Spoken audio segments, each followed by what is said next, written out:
நண்பர்களுக்கு வணக்கம். நான் உங்கள் ராஜ் ஆடியோஸ்.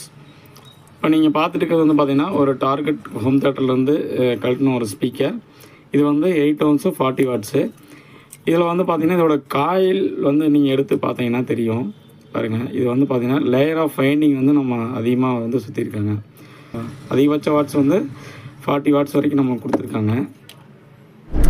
இப்போது ஒரு ஸ்பீக்கர் இருக்குது அப்படின்னா அது மேக்னெட்டோடைய சைஸை வச்சு வந்து பார்த்திங்கன்னா அது வந்து வாட்ஸ் வந்து நம்ம இவ்வளோ கிடைக்கும், இது வந்து ஹை குவாலிட்டியான ஸ்பீக்கர் அப்படின்னு வந்து நம்ம சொல்லிட முடியாது. ஒரு ஸ்பீக்கருடைய தரத்தை வந்து நிர்ணயிக்கிறது வந்து பார்த்திங்கன்னா அதோடைய கோனோட எடை ப்ளஸ் வந்து இந்த ஸ்பைடரோடைய ஸ்டிஃப்னஸ், சரௌண்டோடைய ஃப்ளெக்சிபிலிட்டி, அந்த கோனோடைய ஃப்ளெக்சிபிலிட்டி, இந்த வாய்ஸ் காயிலோடைய ஹைட், இது எவ்வளோ தூரம் வந்து நம்மளுக்கு ஹைட் வந்து வைண்டிங் பண்ணியிருக்காங்க அதை பொறுத்து. அதே மாதிரி இந்த மேக்னெட்டிக் கேப் அப்போ வந்து நம்ம இதில் ஃபிக்ஸ் பண்ணோம் இல்லைங்களா, இந்த மேக்னெட்டிக் கேப் வந்து சுற்றி வந்து பர்ஃபெக்டாக இருக்கணும். 0.1 mm இருக்கிற மாதிரி இருந்துச்சுன்னா தான் உங்களுடைய ஸ்பீக்கரோட குவாலிட்டி வந்து அதிகமாக இருக்கும். அதே மாதிரி பார்த்திங்கன்னா இந்த மேக்னெட்டிக் கேப் ப்ரெசிஷன் வந்து எப்படி சென்டர் பண்ணுவாங்க அப்படின்னாங்கன்னா போல் பைப் சென்டரிங் அப்படிம்பாங்க. காயில் கட்டும் போது ஒரு சில இதில் பார்த்துருப்பீங்க. இந்த இடத்துக்கு ஒரு ஒயிட் கலரில் ஒரு பீஸ் வச்சு தான் அந்த காயில் வந்து சென்டர் பண்ணி போட்டிருப்பாங்க. அதே மாதிரி டாப் பிளேட்டு, இந்த பிளேட் வந்து பார்த்திங்கன்னா மேக்னெட்டுக்கு வந்து சென்டராக இருக்கிற மாதிரி வந்து அலைன் பண்ணோம்னா தான் உங்களுக்கு வந்து கோன் வந்து கரெக்டாக வந்து உங்களுக்கு கரெக்டாக வந்து அலைனில் உட்காரும். இப்படி அலைனில் உட்கார்ந்தா தான் நம்மளுக்கு வந்து பார்த்திங்கன்னா நமக்கு வந்து கரெக்டான டெப்த்தான ஃப்ரீக்குவென்சி உள்ள ஒரு பேஸ் வந்து நம்மளுக்கு கிடைக்கும்.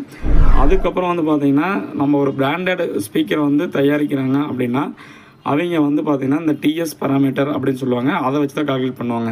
நம்மளுக்கு என்ன ஃப்ரீக்குவென்சி வேணும் அந்த ஃப்ரீக்குவென்சிக்கு தகுந்த மாதிரி காயிலும் மேக்னெட்டும் வந்து டிசைன் செய்வாங்க. எப்படி அப்படின்னு கேட்டிங்கன்னா ஒரு எஃப்எஸ் அப்படிம்பாங்க, அதாவது ஃப்ரீ ஏர் ரெசனன்ஸ் அப்படின்னு சொல்லுவாங்க.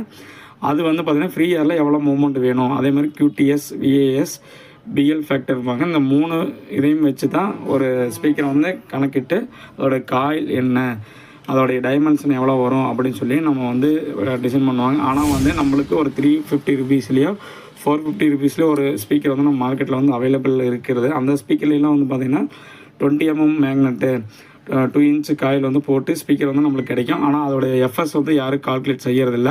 அந்த மாதிரியான ஸ்பீக்கர்லாம் வந்து பார்த்திங்கன்னா மிட் பேஸும் வந்து மிட் ரேஞ்ச் வாய்ஸுமே உங்களுக்கு கிளாரிட்டி கிடைக்கும். ஆனால் வந்து பேஸில் வந்து அவ்வளோ டெப்த் வந்து நம்மளுக்கு கிடைக்கிறதில்ல. அதுக்கு வந்து ரீசன் வந்து இதுதான். நம்ம யூஸ் பண்ணும்போது பார்த்திங்கன்னா மேக்ஸிமம் ஒரே பிராண்டோடைய ஸ்பீக்கர் வந்து குவாலிட்டி ரிசல்ட் வந்து நம்மளுக்கு நல்லா இருந்துச்சு அப்படின்னா, இப்போ எக்ஸாம்பிளுக்கு பிளிப்ஸ் அப்படின்னா பிளிப்ஸான குவாலிட்டியான ஸ்பீக்கர் வந்து அதோட குவாலிட்டி வந்து மெயின்டைன் பண்ணியிருப்பாங்க. அந்த மாதிரி குவாலிட்டியான ஸ்பீக்கர் வந்து நம்ம செலக்ட் பண்ணி யூஸ் பண்ணோம்னா இந்த மாதிரி ப்ராப்ளத்தை வந்து ரெக்டிஃபை பண்ணிக்கலாம். ஸோ இந்த தகவல் வந்து உங்களுக்கு பிடிச்சிருந்ததுன்னா லைக் பண்ணுங்கள், ஷேர் பண்ணுங்கள், கமெண்ட் பண்ணுங்கள். இந்த வீடியோக்கு உண்டான கமெண்ட்டை கீழே தெரியுங்க. நன்றி, வணக்கம்.